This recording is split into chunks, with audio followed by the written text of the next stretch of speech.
mainit na balita ngayong tanghali. Hanging habagat, pinalalakas na mga bagyo. Bagyong Hana, inaasahang lalakas pa sa mga susunod na oras ayon sa Pag-asa. Metro Manila at iba pang mga probinsya nagdeklara ng class suspension dahil sa mga pag-ulan na dulot ng habagat.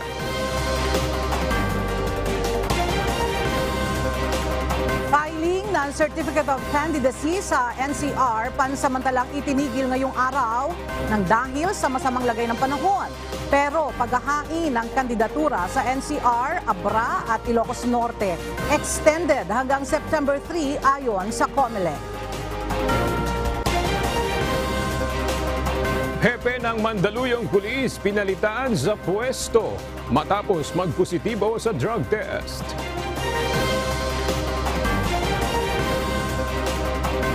PNP may person of interest na sa pagpaslang sa barangay chairman sa San Jose, Libon, Albay.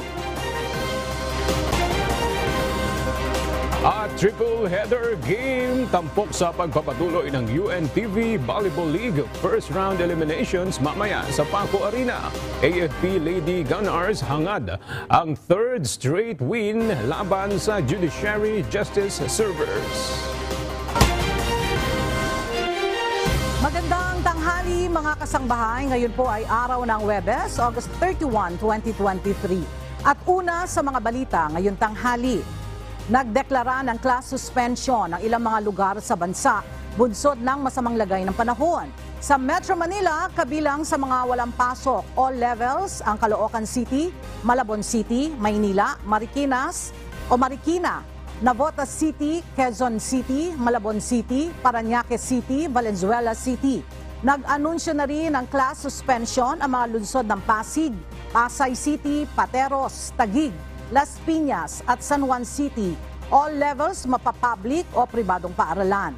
Wala din pong pasok all levels sa Cavite, Rizal Province, Pampanga, Lian, Batangas, Capas, Tarlac at Bacnotan, La Union. All levels private at public. Gayon din sa Abra, habang mula preschool hanggang senior high school naman sa Baguio City at Tuba, Benguet. No classes din in all levels sa Mariveles, Bataan, Apari, Bugay at Claveria sa Cagayan.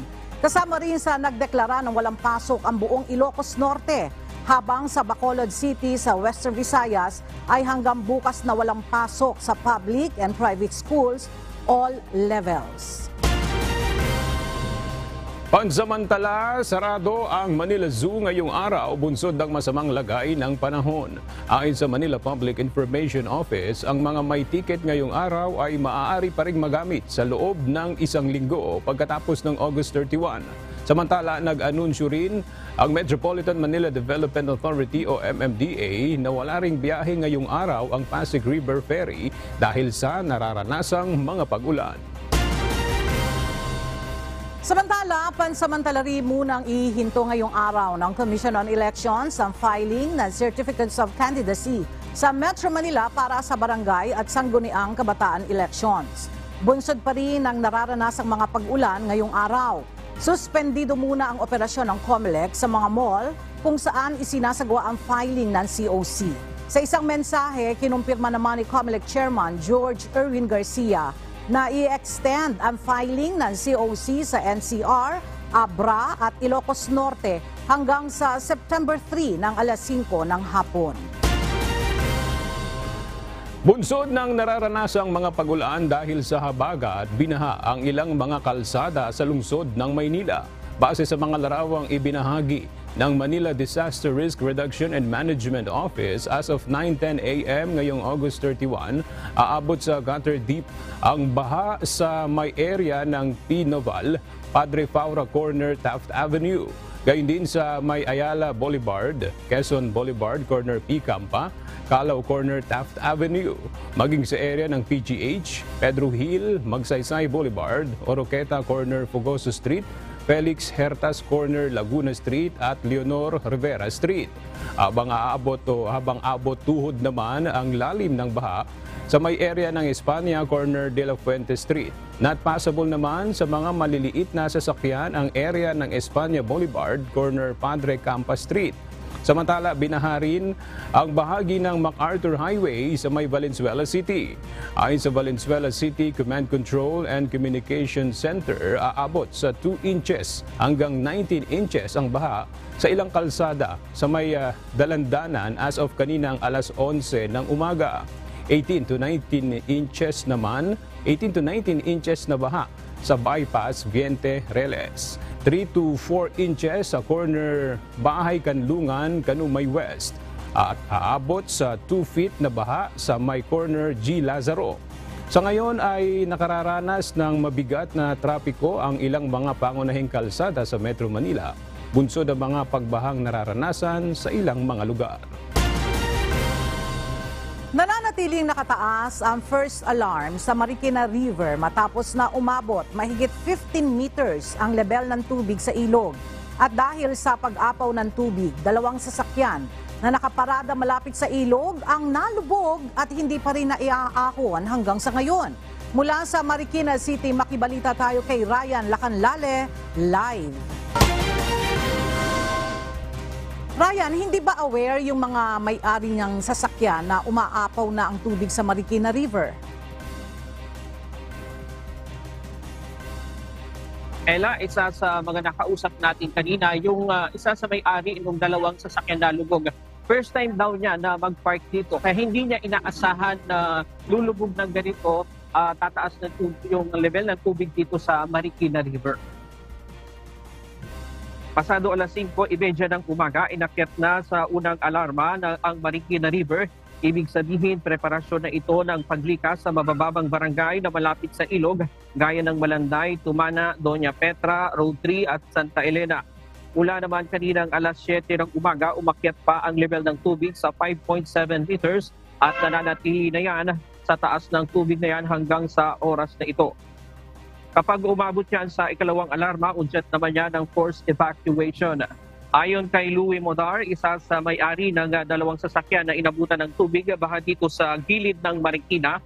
First time daw niya na mag-park dito sa gilid ng Marikina River. Hindi rin niya inaasahan na tataas na ganito ang tubig dahil kagabi hindi naman gaanong kalakas ang mga pag-ulan dito sa Marikina.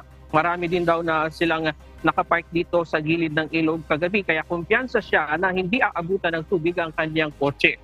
Kanina nanlumo ito nang makita na lubog na ang kanyang kotse na 1 linggo pa lamang sa kanya bilang regalo ng misis niya dahil kaarawan niya ngayong araw. Sa ngayon ay tinali na ng mga kawani ng Bureau of Fire Protection ang 2 kotse para hindi na anurin pa ng rumaragas ng tubig mula dito sa ilog. Sa ngayon ay wala pa naman tayong nararanasang mga malalakas na pag-ulan mula nung pumunta tayo dito kaninang umaga. Pero nakikita natin dito sa gawin ng Rizal ay medyo makulimlim yung panahon dyan na siyang nagdadala ng maraming tubig papunta dito sa Marikina River. Balik sa'yo, Ella. Maraming salamat, Ryan Lacanlale. Ilang mga residente sa Barangay Bagong Silangan, Quezon City ang inilikas ngayong umaga matapos na bahain ang kanilang lugar dahil sa naranasang malalakas na pag-ulan. Mula sa Bagong Silangan sa Quezon City, alamin natin ang update mula kay Bernadette Tinoy live. Bernadette, ilang pamilya yung dinala dyan sa evacuation center at kumusta yung kanilang mga kalagayan? Aga, nasa 33 pamilya na nga ang inilikas dito sa may Barangay Bagong Silangan na may kabuuang 108 na individual. Kaninang alas 6 nang lumikas sa mga pamilya dito mula sa Tagumpay Extension na bahagi ng Barangay Bagong Silangan dahil nga sa epekto ng mga pagulan. Aga itong Tagumpay Extension ay isa ito sa mga lugar na agad na binabaha sa Barangay Silangan at Barangay Bagong Silangan tuwing tataas ang tubig. Kaya agad ding lumilikas ang mga individual dito na apektado. At inaasahan din natin ngayon aga na mas darami ang mga pamilya na lilikas mula sa Tagumpay Extension sakaling magtuloy-tuloy ang paglakas ng ulan. Pero itong isolation building na tinutuluyan ngayon ng mga evacuees ay nasa 20 to 25 families nga lang ang kayang i-accommodate dito at para hindi rin maging congested ang lugar ay ang ibang pamilya ay iniilagay ng barangay sa kabilang evacuation center. Tuloy-tuloy naman ang tulong na hatid ng barangay dito ayon sa mga pamilya, tulad ng pagbibigay ng gamot at mamaya inaasahan din natin na magbibigay sila ng pagkain. At hiling din nila na sana ay tumigil na ang pag-ulan at sumupa na ang mga baha sa kanilang lugar upang makabalik na rin sila sa kanilang bahay. At yan na muna ang latest mula dito sa Barangay Bagong Silangan. Balik sa iyo, Aga. Maraming salamat, Bernadette Tinoy.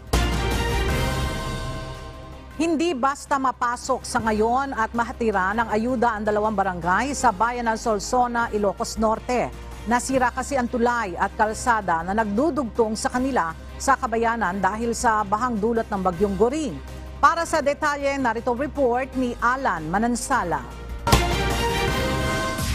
Susubukan ngayong araw ng Solsona, Ilocos Norte Municipal Disaster Risk Reduction and Management Council sa pangunguna ni Mayor Joseph De Lara na pasukin ang Barangay Lipay at Nalasin na isolate ang dalawang barangay nang manalasa ang Bagyong Goring. Sinira kasi ng rumaragasang tubig ang kalsada at tulay na nagdurugtong dito sa kabayanan. Kwento ng ilang mga residente, Bagyong Egay pa lamang sinira na ang tulay ngunit sinubukan pa itong ayusin hanggang tuluyan itong nawasak nang manalasa naman ang Bagyong Goring. May alternative route din sana na pwedeng daanan subalit nilamon din ito ng tubig baha. Kaya pahirapan ngayon ang pagtatawid ng tulong sa Nalasin at Lipay. Maliban sa dalawang isolated barangays, may 4 din na binahang lugar. Ito ay ang ilang bahagi ng Barangay Darasdas, Talugtog, Agitap at Bubuos. Pero sinabi ni Mayor De Lara, kailangan nilang unahin ang sandbagging sa mga nasirang flood control sa Nalasin River at Gasgas River para hindi na magdulot pa ng malaking pinsala sa kanilang lugar at makaapekto sa maraming barangay lalo na ang tubig baha. Nagpa-sandbagging kami sa May Mariquet, yung papasok ng Laureta. Ngayon, kinausap ko itong mga barangay, kinausap namin para i-meeting namin, para ganun din gawin namin doon sa May Buwing. Kung saan galing itong mga yung pagbaha dito. Bagamat malaki ang pinsalang naidulot ng Bagyong Goring sa bayan ng Solsona, sinabi ni Mayor De Lara na hindi pa lifted ang naging deklarasyon nila ng state of calamity nang manalasa ang Bagyong Egay. Gayunman, may mga nakaimbak pa rin aniya na family food packs ang bawat barangay na maaaring ipamigay sa mga apektadong residente. Alan Manansala, UNTV News and Rescue. Diyos ang aming sandigan, serbisyo publiko ang aming pinahahalagahan. Lubog ngayon sa baha ang isang paaralan sa bayan ng Solsona sa Ilocos Norte, bunsod ng pag-apaw ng Dalasin River dahil sa Bagyong Goring. Sa kabila nito, pinagtutulungan pa rin ng mga guro ang paglilinis sa paaralan bilang paghahanda sa pagbabalik eskwela ng mga estudyante. Mula sa Solsona, Ilocos Norte, nagbabalik si Alan Manansala live. Alan, anong paaralan itong lumubog sa baha at hanggang ngayon ba ay mataas pa rin yung tubig sa lugar? Aga, ito yung Darasdas Elementary School dito sa Barangay Darasdas, Solsona, Ilocos Norte. Bagamat may tubig baha pa rin na na-experience dito ang paaralan, pero kumpara kahapon, Aga, mas mababaw na ito. Gayunman, sa kabila ng pagbabaw ng tubig, nag-iwan naman ito, Aga, ng makapal na putik, lalo na dito sa bungad pa lamang ng paaralan. Makikita dito sa aking lokasyon ngayon. Kaya, Aga, isa sa mga trabaho ngayon ng mga guro, maging ng mga magulang ng paaralan, ito, maglinis, mag-ayos, nung mga naging sira dulot ng pagbaha dito sa naturang lugar. Hindi pa man, Aga, nakakabawi sa pagkakalugmok ang Darasdas Elementary School matapos ang pananalasa ng Bagyong Egay. Muli itong nakaranas ng panibagong hamon ng panahon noong Martes habang nananalasa ang Bagyong Goring sa northern part of Luzon. Lumubog muli sa tubig baha ang paaralan. Narito, Aga, pakinggan natin ang naging pahayag ng isa sa mga guro na si Ginang Anelia Resurrection. Nung Martes po, nagsimula na po kaming magklase sana, kaya lang dahil sa medyo masama-sama naman yung panahon, medyo na suspendido yung klase, di namin akalain na ganito na naman ang mararatnan na namin ngayon. Kanina, unti-unti na nabawasan ang pag-agos ng tubig pero nag-iwan naman ito ng makapal na putik. Bukod pa ang mga tirang aklat at gamit ng paaralan, bagay na nagpapahirap sa kalagayan ngayon ng mga guro. Sana po agarang pagtulong po ang kailangan ng paaralan namin para naman po sa ganon makabangon at matuloy po yung pag-aaral ng mga estudyante po namin, yung mga mag-aaral po namin. Lalo na po sa mga batang nag-aaral dito. Excited na po silang pumasok. Kaya po humihingi po kami ng tulong sa kinauukulan na sana yung agarang tulong talaga ang may bibigay po sa amin. Kasi marami pong nasirang gamit, wala na pong natirang mga aklat, ganun din po yung mga printer, mga laptop, mga ano po na gagamitin sana namin sa Bagyong Egay pa noon. Ngayon na naman po, sir. Aga, maliban doon sa nasirang mga laptops, mga libro, ito aga sa tabi ko, ito yung mga laptop dito na nasira. Maging ang mga modules na ginagamit ngayon ng mga bata dito sa Darasdas Elementary School. Dito sa bahaging ito sa loob ng silid-aralan ni Aling Ani Ma'am Nelia, ayan, bagyang malinis ng konti. Pero nga yung ganilang ginagawang clean-up drive dito, aga ang daing ngayon at ang iginigiit ngayon ng mga guro ay yung tulong mula sa local government unit dahil mula pa noong Bagyong Egay hanggang ngayong Bagyong Gring, wala pa rin silang natatanggap na tulong. Yun ang hiling sana nila sa ating lokal na pamahalaan. At sa mga darating na mga araw, aga, hindi pa alam ng mga guro kung hanggang kailan sila maglilinis at mag-ayos dito sa paaralan. Pero according na rin sa mga guro ay nakapag-request na ang principal sa division office ng DepEd para bumalik muli sila sa modular learning dahil nga hindi pa okay itong paaralan para maipagpatuloy lang yung mga ng pag-aaral ng mga bata, dadaanin nila sa modular learning. Aga. Alan, makapal at malawak yung sakop nitong putik dyan sa eskwelahan. Tanging mga guro lang ba yung naglilinis? Wala bang ibang grupo na tumutulong or ayuda mula sa lokal na pamahalaan para mapabilis yung paglilinis itong mga putik dyan sa paaralan? Alan? Aga, tinanong nga natin yung mga guro, based na rin sa nadat na natin kanina, sila lang talaga ang naglilinis. Sabi ko, ma'am, bakit hindi kayo humingi ng tulong sa mga magulang, sa faculty members dito sa paaralan? Hindi rin sila makahiling ng tulong dahil mismo yung mga magulang, mismong mga residente na nag-aaral na pumapasok dito, yung kanilang mga tahanan, apektado din ng pagbaha. Kaya kung meron naman daw ipa-priority yung mga bahay nila, bago sila pupunta dito sa school para tumulong. Pero yung local government unit, kanina may mga dumadaang mga local officials, pero wala pa rin silang natatanggap na response. Kaya ang nangyayari aga, tanging mga guro ang nagtatrabaho kanina aga. Tumulong na din tayo sa paghuhukay ng mga putik na dito sa makapal na iniwan itong pagkakaroon ng flash flood dito. Pero aga kung ganito lang kadami, medyo matatagalan talaga dahil napakakapal nga ng putik na nainiwan dito sa Darasdas Elementary School. Okay, maraming salamat, Alan Manansala. Bagaman hindi pa lubusang nawawala ang banta ng masamang lagay ng panahon, patuloy ang isinasagawang clearing operations ng mga kawani ng Department of Public Works and Highways sa Cordillera Administrative Region upang maialis ang mga gumuhong lupa at bato sa kalsada.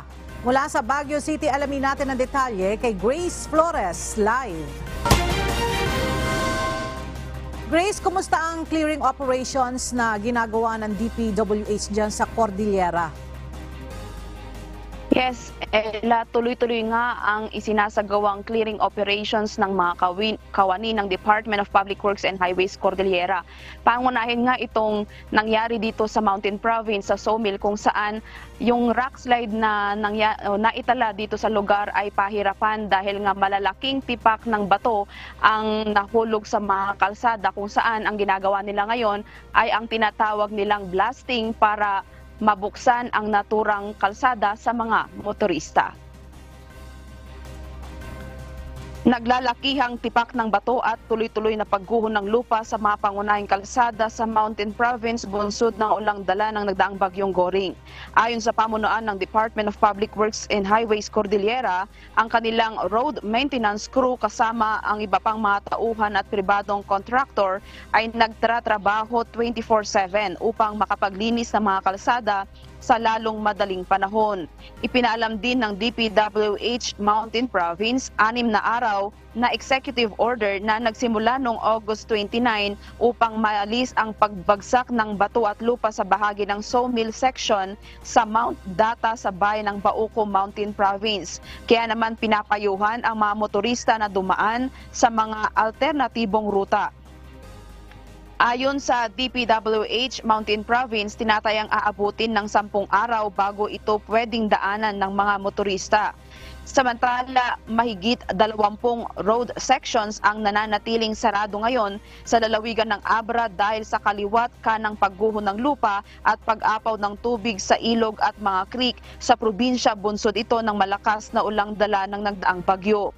Isolated naman ang barangay Pangtot, Sitio Lokgay, Sitio proper sa barangay Culyago, maging ang barangay Bulilising sa bayan ng Villaviciosa at barangay Cardona sa bayan ng Dolores ay inaccessible din. Paalala rin ng mga otoridad sa publiko na mag-ingat lalo na sa mga nakatira malapit sa ilog o creek na iwasan muna ang pagdaan sa mga ito.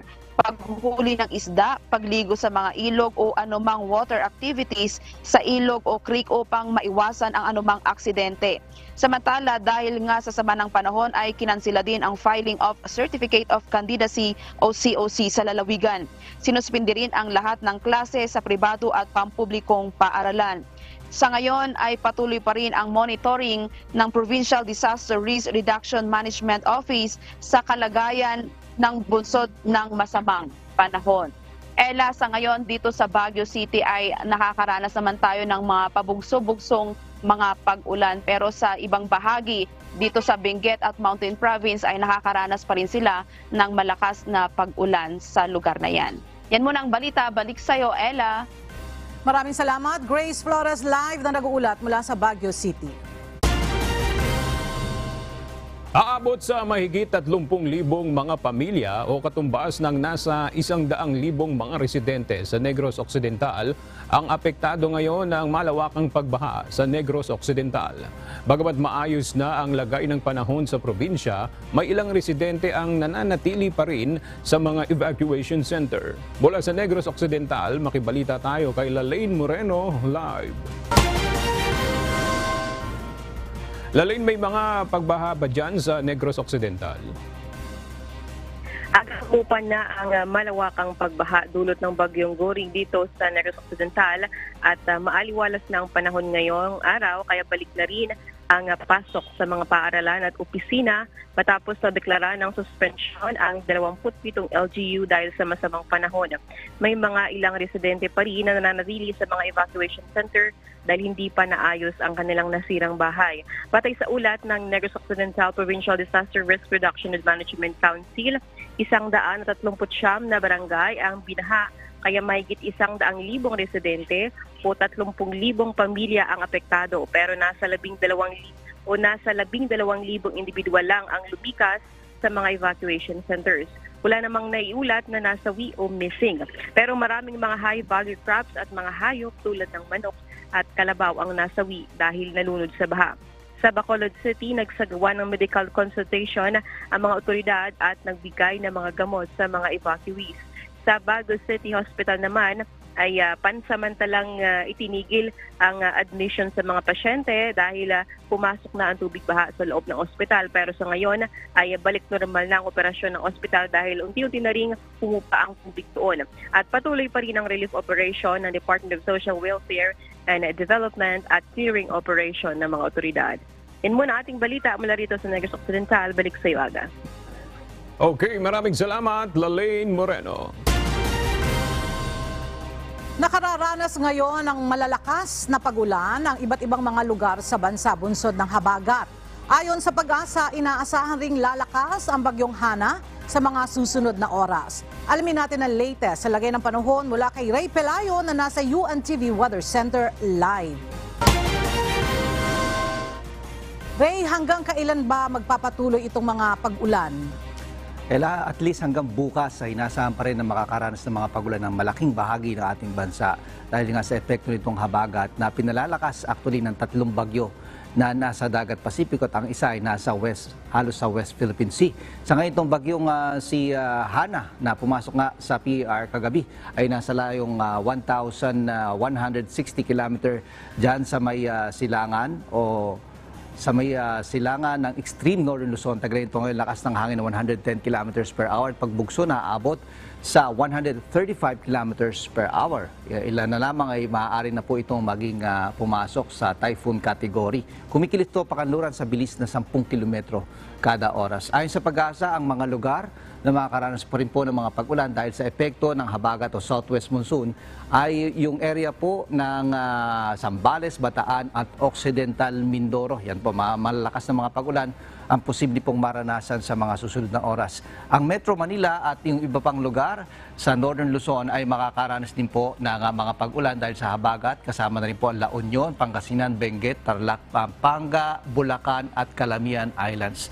Yung nalabing bahagi natin bansa ay makakaranas din po ng papulupulong mga pag-ulan. Ang bagyong si Goring ay lumabas na nga po ng Philippine Area of Responsibility pero yung kanyang pinakabuntot ay nakaka-apekto pa dyan po sa may dulong hilagang Luzon at ilang lugar sa may kalurang bahagi ng Luzon. Samantala, meron pang medyo malayo na isang bagyo na nasa labas ng Philippine Air Responsibility. Yan 3 bagyo na yan nga ay nagpapalakas sa southwest monsoon o habagat na sa mga susunod na araw ay ating maranasan. Ella? Alright, maraming salamat. Ray Pelayo live na nag-uulat mula sa UNTV Weather Center. 4 pang bodega ng mga imported at commercial na bigas sa Balagtas at Bukawe sa Bulacan ang ipinasara muna matapos ang isinagawang inspeksyon ng Bureau of Customs. Kasunod ito ng direktiba ng Pangulo na paigtingin ang inspeksyon sa mga bodega na posibleng sangkot sa hoarding ng bigas. Narito ang report ni Nestor Torres. Selyado at gandado na ang 4 pang ipinasarang warehouse sa Intercity Rice Mill sa San Juan, Balagtas at Golden City Rice Mill sa Barangay Wakas, Bukawi, Bulacan. Naglalaman ang 4 na bodega ng 154,000 kaban ng bigas. Karamihan sa mga ito ay imported na galing Vietnam at Pakistan na nagkakahalaga ng 431 million pesos. Ayon sa Bureau of Customs, sa natanggap nilang impormasyon, ang nasabing mga imported na bigas ay nire-repack sa sako ng commercial rice para ibenta ng mas mahal. O yung imported nakita mo natin modus na nililipat nga ako sa sako na may local label which kumikita nga raw sa estimate nga ho natin na sa 30 to 80 to 100 pesos lang. Pero base ho doon sa sinasabi ho ng mga nakakausap natin, 100 to 200 per sack ang kanilang kinikita pag nakalagay na sa commercial local rice po. Pero itinanggi ito ng manager ng ipinasarang warehouse. Anya, 38 pesos lang per kilo ang kanilang bigas at hindi sila nagtaas ng presyo. At kahit gano'n po mataas ang buwan natin sa Vietnam, hindi po natin bili Sa isang bodega naman sa Balagtas, Bulacan, 6,000 sako ng nakaimbak na palay ang tumambad sa mga tauhan ng customs. First time po natin nakita may nagtatagong ganito karami yung palay. Kadalasan nung nakita natin mga warehouses, ang nakaimbak po doon, mga bigas talaga. Pero tingin natin, iniipit lang muna nila hanggat tumaas ang presyo. Kaya ating imbestigahan talaga kung bakit ganito karaming palay. Lahat ng pinasarang warehouse ay babantayan ng mga otoridad. Sa loob ng 15 araw na palugit ay dapat maipasa nila ang permit at dokumento na magpapatunay na sila'y otorisadong magbenta ng imported rice. Within 15 days to present the proof of payment of duties and taxes on the imported goods. At sinselyuhan po sila para lang masecure po muna at hindi mabawasan. Pag wala akong documents na mapapakita, siguradong issuean po ito ng warrant of seizure and detention. At pag ito po ay nakumpiska at na-forfeit in favor of the government, after dumaan po sa due process, ito po ay idodonate naman sa Department of Agriculture or sa DSWD po. Magpapatuloy ang ginagawang inspeksyon ng BOC sa mga bodega ng bigas at sa Metro Manila at karatig lalawigan sa mga susunod na araw. Kasunod ito ng direktiba ni Pangulong Ferdinand Marcos Jr. na paigtingin ang inspeksyon sa mga bodega na posibleng sangkot sa pang-iibit sa supply ng bigas. Nestor Torres, UNTV News and Rescue. Diyos ang aming sandigan, serbisyo publiko ang aming pinahahalagahan. Pinaghahanap ng mga pulis ang isang motorista na nagpakilalang sundalo na nakipambuno sa isang pulis sa Makati City noong August 25. Ang video ng naturang insidente viral ngayon sa social media. Narito ang report ni Leia Ilagan. Sa viral video na ito nakuha ng isang motorista, makikita ang dalawang lalaki na nagpapambuno sa gitna ng kalsada. Ang lalaki nakaputing t-shirt, nakilalang si Police Staff Sergeant Marson Dolipas na nakatalaga sa Pasay City Police, habang nakilala naman ang nakamotorsiklo na si Angelito Rencio. Base sa report ng Pasay Police, kinat ni Rencio na sakay ng motorsiklo si Dolipas na sakay naman ang kanyang kotse sa kahabaan ng Osmeña Highway, corner Arnaiz Avenue, Barangay Pio del Pilar, Makati City. Hinabol ito ni Dolipas at sinabihan umano na mali ang kanyang ginawa at makakaaksidente ito. Subalit nag-dirty finger pa ito at ipinakita ang baril na nakasukbit sa kanyang bewang. Dahil armado, doon na ito dinakma ni Dolipas upang kuhanin ang baril. Subalit nagpapalag si Rencio na makikita sa viral video. Nakuha ni Dolipas ang 9mm ni Rencio at nadala ito sa Substation 4 sa Makati City. Apparently, yung pulis na nakita sa video is nakita niya yung suspect na tawag doon na may barel. So, in an attempt to subdue that person, talagang kailangan ng restriction and some needed force to subdue that person kasi nakita natin medyo nagre-resist.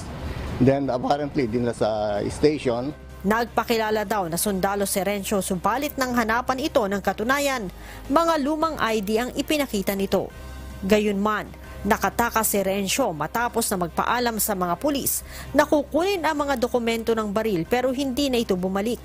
Kaya naman, inalis sa pwesto ang hepe ng Makati PCP4. Ganon din ang desk officer na humahawak sa kaso. Ano talaga yung pagkatao na yon?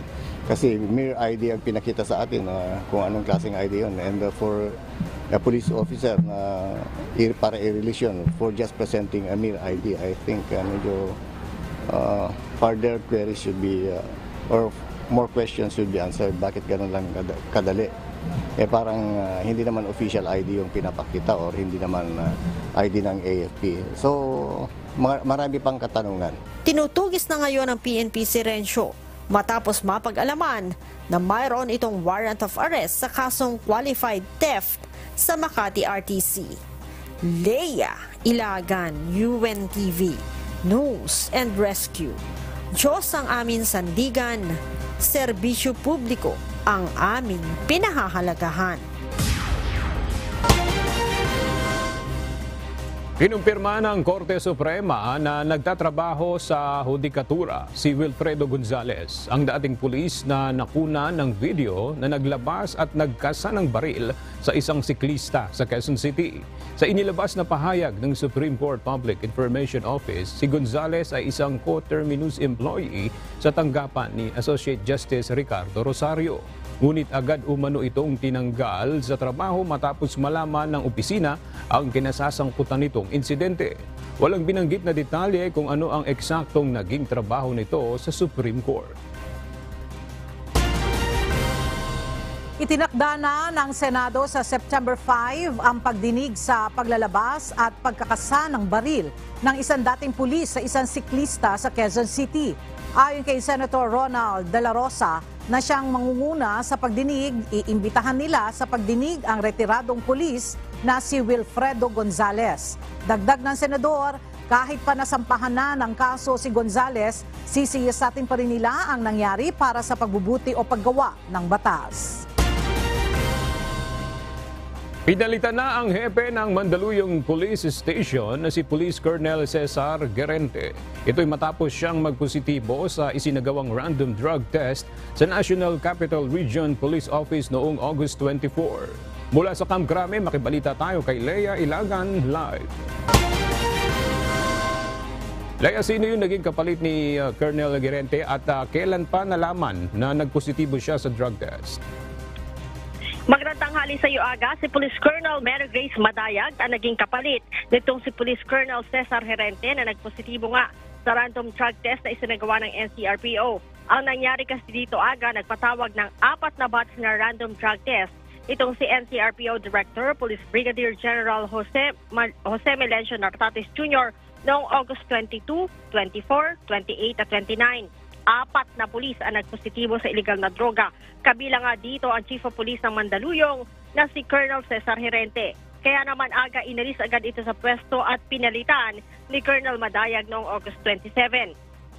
Ayon naman kay Eastern Police District Director, Police Colonel Wilson Alsueta, si Guerente kasalukuyang nasa Regional Personnel and Holding Accounting Unit para harapin ang investigasyon at administrative case na conduct and becoming of a police officer na isasampa laban sa kanya. Matapos nga, Aga, na magpositibo si Guerente, isinailalim din sa drug test ang buong pwersa ng Mandaluyong Police Station kung saan negatibo naman lahat ang resulta. Ang random drug test ng NCRPO ay bahagi ng internal cleansing na ipinatutupad ng PNP sa kanilang hanay. Ayon kay General Nartates, hindi niya kukonsintihin ang mga tiwali at walang disiplinang opisyal sa kanyang nasasakupan. Balik sa iyo, Aga. Maraming salamat, Lea Ilagan. Pinagpaliwanag ng Korte Suprema si Cagayan Governor Manuel Mamba at ang mga abogado nito kung bakit hindi sila dapat i-contempt dahil sa pag-abuso sa proseso ng Korte. Kasunod ito sa pagbawi ni Mamba sa kanyang petisyon na humihiling ng Temporary Restraining Order o TRO dahil sa contempt at detention order ng House of Representatives laban sa kanya. Ayon sa Korte Suprema, sumuko din pala sa Kamara si Mamba matapos humiling ng TRO, ngunit hindi niya ito ipinagbigay alam sa Korte. 10 araw ang ibinigay na SC kay Mamba at sa kanyang mga abogado para magpaliwanag. Itinakda ng Commission on Elections o COMELEC ang special election sa 3rd District ng Negros Oriental sa December 9, 2023. Layo nito na punan ang nabakanting pwesto ni expelled Congressman Arnie Teves. Narito ang report ni Dante Amento. Kinumpirma ng Commission on Elections o COMELEC Chairman George Erwin Garcia na maglalaan sila ng 75 million pesos na budget para sa special election sa 3rd District ng Negros Oriental sa December 9, 2023. Ito ay para mapunan ang pwesto ni expelled Congressman Arnie Teves matapos siyang patalsikin ng Kamara. Batay sa kalendaryo ng COMELEC para sa special polls, magkakaroon ng 3 araw na paghahain ng Certificates of Candidacy mula November 6 hanggang 8. Ang election period naman ay simula November 9 hanggang December 24. Samantala ang campaign period ay sa November 9 hanggang December 7 o 2 araw bago ang halalan. Dagdag pa ni Garcia, sa susunod na buwan ay iimprinta na nila ang balotang gagamitin. At later on, siguro bago matapos ang buwan ng September, ay makapag-imprenta na kami ng mga balota para sa distrito ng Negros Oriental.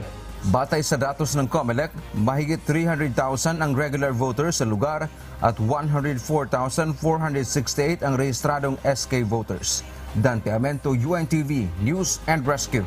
Diyos ang aming sandigan, serbisyo publiko ang aming pinahahalagahan.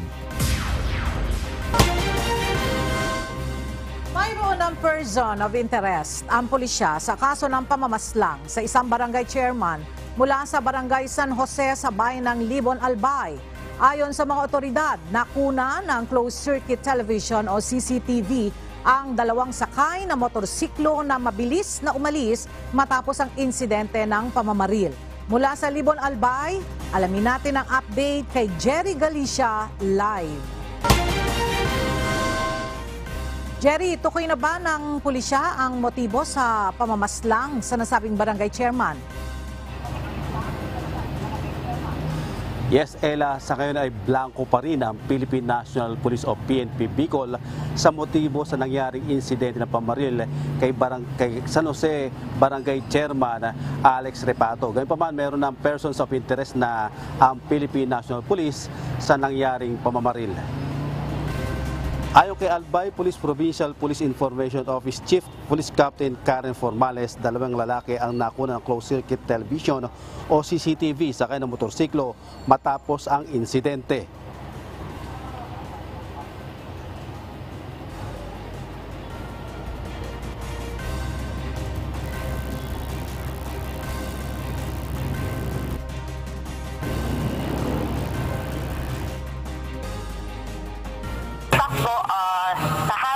During the conduct of follow-up investigation, yung ating investigating team po ay nakahanap ng CCTV footage kung saan po nakita doon yung dalawang lalaki na nakasakay po sa motorsiklo na paharurot po sila after po nung insidente na pamamaril po kay Barangay Captain Repato.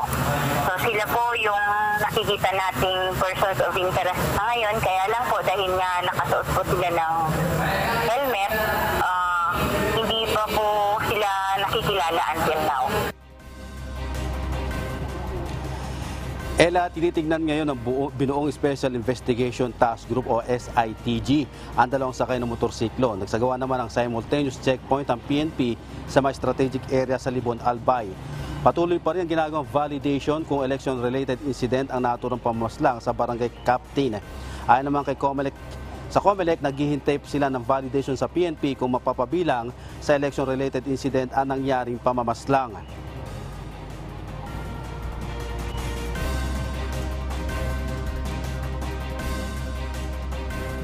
Meron pong ibinigay na 10 araw bago po ma-determine kung election-related incident po yun.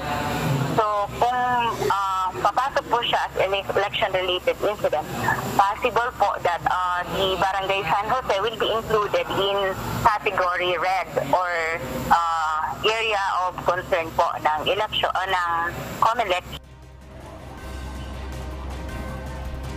Ella, bukod dito, nagrekomenda na ang Commission on Election o COMELEC Albay na isailalim sa COMELEC control ang buong bayan ng Libon sa darating na barangay at sangguniang kabataan elections. Yung ating pong Albay Election Supervisor, nag-recommend na po yung Council for inclusion of the Libon of the municipality Libon under the control of COMELEC. So, for approval pa po yun ng national office nila. Ella, sa tala ng COMELEC Regional Office 5, umaabot na sa mahigit 30,400 na mga individual na naghain ng Certificate of Candidacy o COC para sa BSKE sa buong Bicol Region. Yan latest mula dito sa Libon, Albay. Balik sa iyo, Ella. Maraming salamat, Jerry Galicia. Isang regional coordinating conference ang isinasagawa ngayon sa Cotabato City kung saan tinatalakay ang mga paghahanda para sa nalalapit na barangay at sangguniang kabataan election sa Bangsamoro Region. Pinangunahan ito ng mga opisyal ng Commission on Elections kasama ang Armed Forces of the Philippines, Philippine National Police at ilang local government officials. Mula sa Cotabato City, naroroon ang ating correspondent na si Dante Amento live. Dante, ano yung mga natalakay sa Regional Coordinating Conference? Magandang tanghali, basically, seguridad ito sa nalalapit na barangay at sangguniang kabataan elections dito sa Bangsamoro Autonomous Region in Muslim Mindanao o BARM. So ongoing ngayon itong talakayan nga aga ng mga otoridad hinggil nga sa layunin na magkaroon ng isang mapayapa, credible at maayos na eleksyon dito sa Bangsamoro Autonomous Region.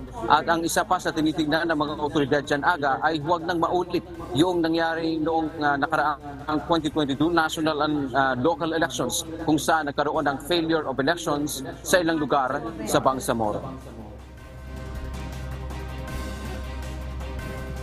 Dumalo sa Regional Coordinating Conference para sa Barangay at Sangguniang Kabataan Elections sa BSKE sa Bangsamoro Autonomous Region in Muslim Mindanao o BARM, sina COMELEC Chairman George Erwin Garcia, Commissioner Nelson Celis at iba pang COMELEC official ng BARM.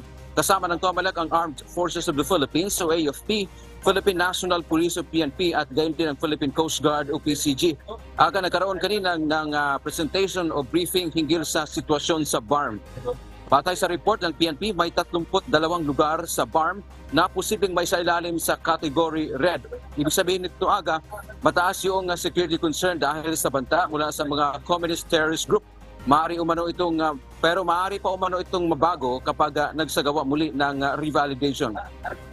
Mayroon ding 37 private armed group sa buong rehiyon batay sa ulat ng Philippine National Police. At ang kanila namang nakikita aga o gagawin sa araw ng halalan ay ang pagdideploy ng mahigit 7,000 tauhan ng PNP. Tiniyak ng mga otoridad ang buong suporta para masigurong mapayapa, maayos at credible ang halalan sa Bangsamoro. Panawagan naman ni COMELEC Chairman George Erwin Garcia na magtulong-tulong ang lahat, partikular ang mga residente ng Bangsamoro na ma-attain o makuha yung mapayapang halalan sa lugar. Naniniwala ang COMELEC na wala pang dahilan para i-postpone o maging failure ang barangay at SK elections sa Bangsamoro. Hindi po siguro katanggap-tanggap, lalo dito sa Bangsamoro, kung hindi matutuloy ang halalan, kung hindi natin magiging maayos ang halalan at hindi tayo makakapagproklama ng tama ng mga kandidato dito sa Bangsamoro. Aga sa ngayon nga ay gaya natin nabanggit ay nagpapatuloy pa itong Regional Coordinating Conference ng mga otoridad kasama ang COMELEC. At isa pa ngayon sa kanilang tinitingnan aga ay paano ba nila mabibigyan ng solusyon itong patuloy ngayon na away o baga rido ito kasi laban ng mga tribo o baka ibang mga clan ng mga Moro dito sa Bangsamoro Autonomous Region. So isa yun sa mga ipinarating ng Philippine National Police sa COMELEC na maaring ikonsidera nila doon sa kung ano ba ilalagay ba itong isang lugar na ito sa category red o election hotspot o kaya COMELEC control. Yan muna ang ating balita mula dito sa Cotabato City. Balik sa iyo, Aga. Maraming salamat, Dante Amento. Hindi pa sapat ang panukalang budget ng Department of Education upang tugunan ang lahat ng issue sa basic education ayon kay Vice President Sara Duterte. Nasa higit 750 billion pesos ang proposed budget ng DepEd sa susunod na taon. Narito ang report ni JP Nunez. Sa budget deliberation ng House Committee on Appropriations kahapon, sinabi ni Vice President at Education Secretary Sara Duterte na hindi sapat ang kanilang panukalang pondo sa 2024 para tugunan ang lahat ng problema pagdating sa basic education. Ito'y kahit pa mas mataas ng 5.1% ang panukalang pondo ng DepEd sa 2024 na aabot sa 758.6 billion pesos. There is not enough budget to address all the projects and the programs that the Department of Education wants to implement to improve basic education in our country. Ayon pa kay VP Sara, nabawasan pa nga ang kanilang panukalang pondo na nakalagay sa National Expenditure Program na sasailalim pa sa deliberasyon. For the next fiscal year, we requested approximately 900 billion for the budget of the Department of Education. We were approved approximately 700 billion in the National Expenditure Program. Iginiit naman ng Vice Presidente na ang kakulangan sa budget ay hindi lamang sa DepEd dahil nararanasan rin ito ng iba pang ahensya gaya ng Department of Health at Department of Social Welfare and Development. Prioridad ngayon ng DepEd na solusyonan ang mga issue sa mga mag-aaral sa basic education o mula grade 1 hanggang grade 12. Kabilang dito ang pagpapatayo ng mas marami pang classroom upang maiwasan ang pagsisiksikan ng mga estudyante. Gayon din ang pag-hire ng mas marami pang mga guro at institusyonalisasyon ng blended learning program. JP Nunez, UNTV, News and Rescue. Diyos ang aming sandigan, serbisyo publiko ang aming pinahahalagahan. Nakasala ngayong araw sa budget hearing ng mababang kapulungan ng Kongreso ang panukalang pondo ng Department of the Interior and Local Government para sa susunod na taon. Pero sa gitna ng pagdinig, pinuna ng mga mambabatas ang ginawang press conference ng Quezon City Police District noong Linggo kung saan humarap ang dating pulis na nagkasa ng baril sa isang siklista. Mula sa House of Representatives, nagbabalik si JP Nunez live.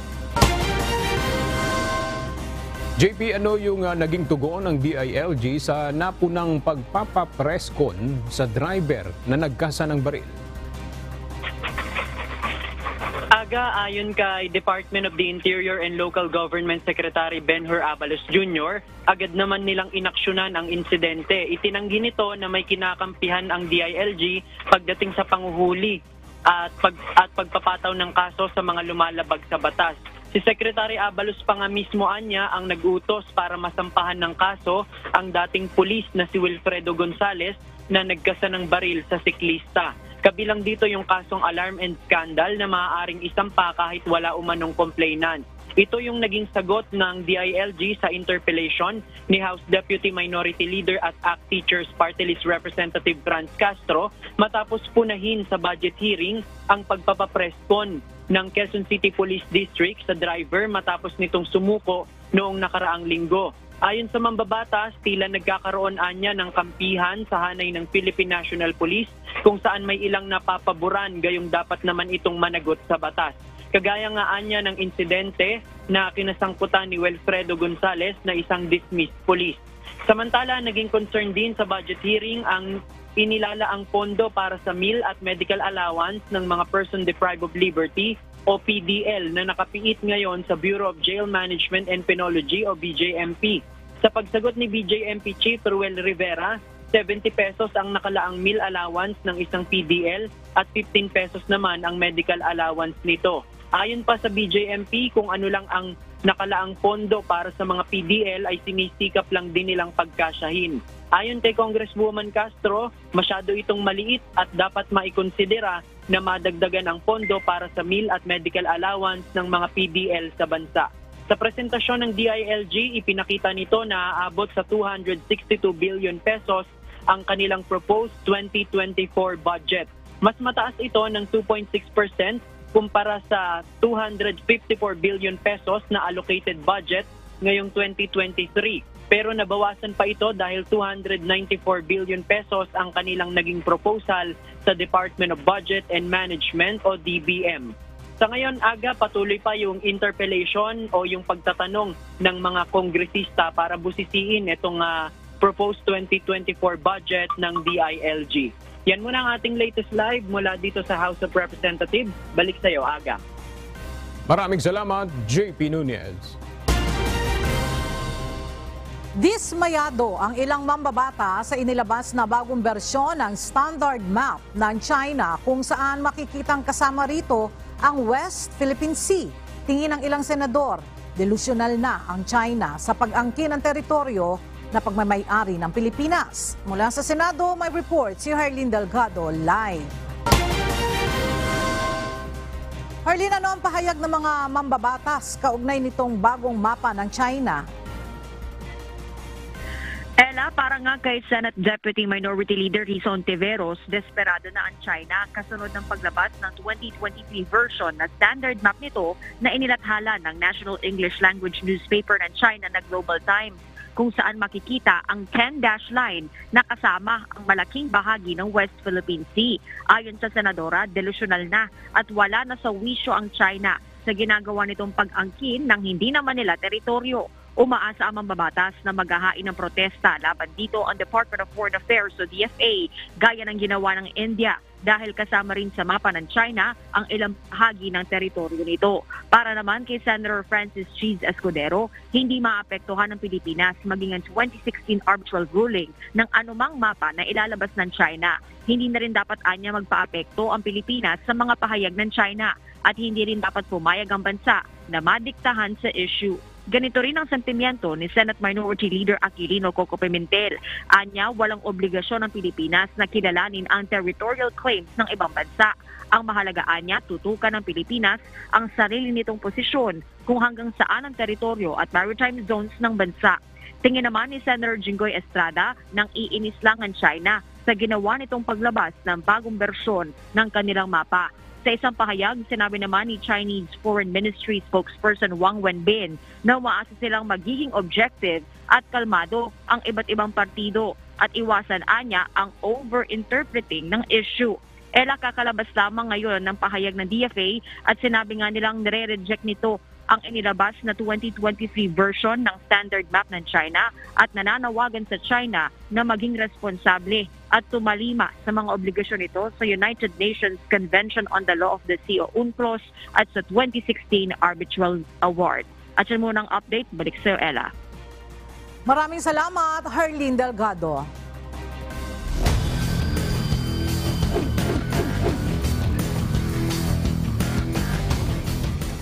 Magtutuos mamaya sa pagpapatuloy ng UNTV Volleyball League ang triple header ng Ombudsman Graftbusters at PNP Lady Patrollers sa first game 1:00 ng hapon sa Paco Arena. Kapwa nais makabawi ng dalawang koponan na nakatikim ng kanilang unang pagkatalo noong nakaraang linggo. Sa second game, hangad naman ng AFP Lady Gunners ni servers 3:00 ng hapon. Subalit ang judiciary desidido na makamit ang second win matapos patumbahin ang DFA emissaries noong August 24. At sa main game, pipilitin namang talunin ng DFA emissaries ang Senate Lady Defenders sa kanilang bakbakan 5:00 ng hapon. May tig-isang panalo at talo na ang Senate, habang wala pang panalo ang DFA sa kanilang huling 2 laban.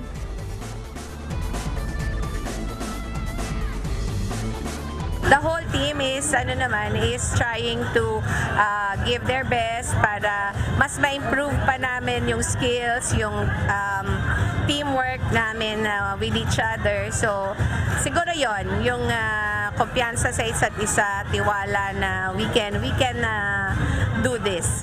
Sa lahat ng volleyball fans, manood kayo dito sa UNTV palagi. Para naman meron namang iba kayong pinapanood, hindi lang yung mga professional league, may ibang mga liga pa. Sa mga sumusuporta sa Senate, maraming salamat sa inyong lahat. At sa ating pong iiwang mga salita ng Diyos na ating sandigan mula sa Aklat ng Kawikaan, Kapitulo 18, versikulo 1 na nagsasabi, ang humihiwalay ay humahanap ng sarili niyang nasa at nakikipagtalo laban sa lahat ng magaling na karunungan.